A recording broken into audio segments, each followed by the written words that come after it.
मी पुन्हा एकदा मुख्य सचिवांना आणि सगळ्या विभागाचे जे प्रमुख आहेत त्यांना सांगतो की सगळीकडे इतक्या नवीन नवीन गोष्टी होत आहेत, पण त्या गोष्टींचं स्टँडर्डायझेशन होत नाहीये. म्हणजे आता ज्यांना आपण पुरस्कार दिले त्यांनी काहीतरी चांगलं केलं म्हणून पुरस्कार दिले, पण ते जोपर्यंत त्या विभागात आहेत, त्या जिल्ह्यामध्ये आहेत, त्या जिल्हा परिषदेमध्ये आहेत, तोपर्यंत ती गोष्ट चालते आणि ते निघून गेले की ती गोष्ट बंद होते.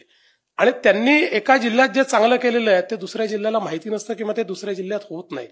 मला असं वाटतं की एक काहीतरी व्यवस्था ही उभी केलीच पाहिजे की ज्या चांगल्या गोष्टी आहेत, चांगल्या गोष्टी ज्या आपल्या इथे घडलेल्या आहेत, त्याचं स्टँडर्डायझेशन होणं आणि त्याचं एक प्रकारे अडॅप्टेशन होणं, या दोन गोष्टी आपण त्या ठिकाणी त्याची काय व्यवस्था आपल्याला उभी करता येईल त्याचा विचार आपण केला पाहिजे. जसं आपण महसूल परिषदेमध्ये 6 गट तयार केले आणि त्या 6 गटांमध्ये आपण कशा प्रकारे वेगवेगळ्या गोष्टी स्टँडर्डाइज करता येतील अशा प्रकारचं अधिकाऱ्यांनाच आपण ती टास्क दिलेली आहे आणि सगळे आपल्या आपल्या कामाला लागलेले आहेत.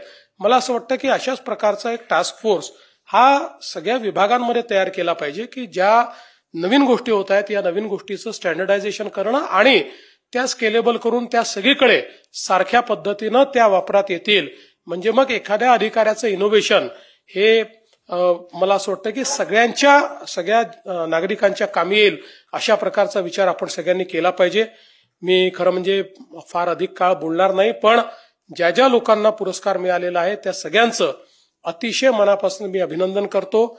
आपल्या जीवनामध्ये याही पेक्षा चांगले पुरस्कार आपल्याला मिळावे, या पुरस्कारातून आपल्याला अधिक प्रेरणा मिळावी, अधिक लोकाभिमुखता आणण्याचा प्रयत्न आपण सगळ्यांनी करावा अशा प्रकारची आपल्याला विनंती करतो.